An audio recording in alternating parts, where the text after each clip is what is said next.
This is Optimal Finance Daily, episode 1232, The Joy of Spending, Thoughts on Mindful Consumption by Helene Massicotte of freetopursue.com.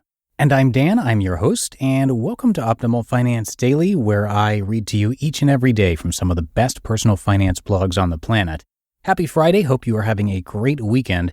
And hey, if you didn't know about this, we give away books on Instagram pretty regularly, so if you're not yet following us on there, you can find us at Old Podcast. That's OLD Podcast.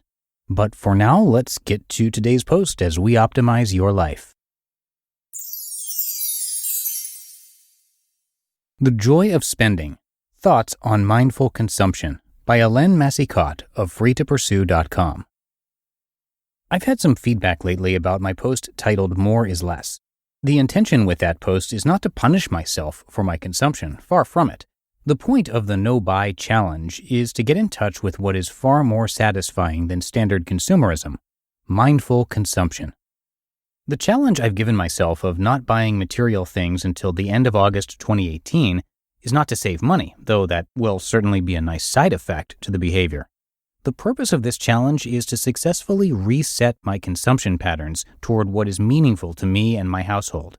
Unfortunately, I was starting to make purchases for the feelings associated with the activity. Excitement, a band-aid for FOMO, the buzz of getting a good deal, regardless of whether you really need or want what's on sale, the inherent temporary comfort of accumulation, and no longer for the outcome of it. We're all hoarders to a certain degree. Most of us have more than what we need or really want in at least one category of consumables, be it too much or too many cars, too many toys, too much TV, too many clothes, too many video games, too many cosmetics, too much jewelry, too much kitchenware, too many pets. You get the idea. Having too much of something by other people's standards isn't necessarily a problem. If we actively use and enjoy this perceived excess, it adds to our quality of life. Well, as long as we own it and not the other way around.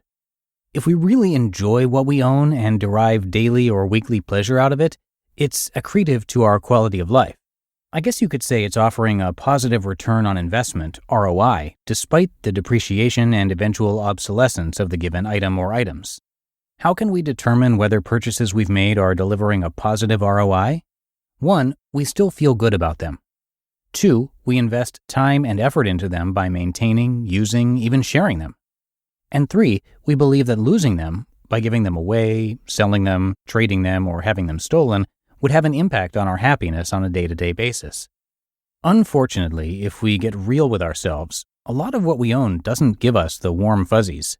A lot of what we own becomes nothing more than a burden over the long term. Having too much leads to feelings of obligation, guilt, and overwhelm.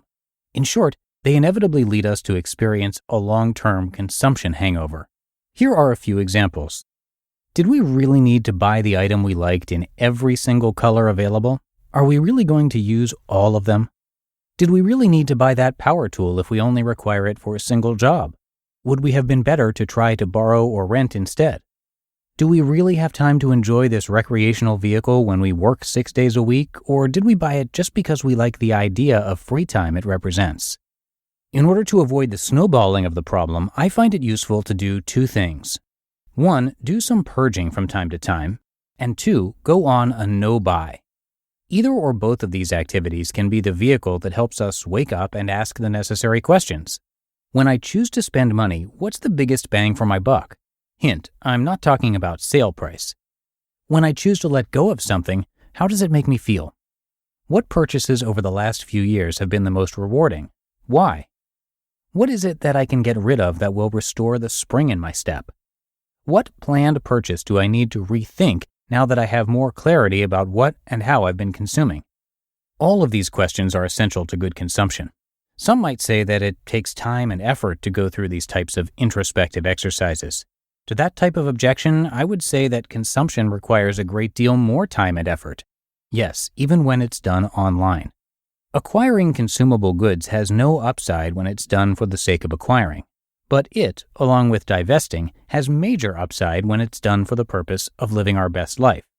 And living our best life usually involves creating, sharing, connecting and relating, learning and growing, helping others, and feeling grateful. I'm appreciating my gentle progress toward more mindful consumption. My actions have been immediate, but my mind still has some catching up to do. I've been there before, and I know how good it feels. If you're there or have been there, you already know what I mean. If you haven't experienced it, I don't think you'll be disappointed if you give it a try. You just listened to the post titled The Joy of Spending, Thoughts on Mindful Consumption by Helene Massicotte of freetopursue.com. And that will do it for today. Hope you are having a great day and start to your weekend if you're listening to us in real time. Thanks so much for being here, and I'll be back with you over the weekend where your optimal life awaits.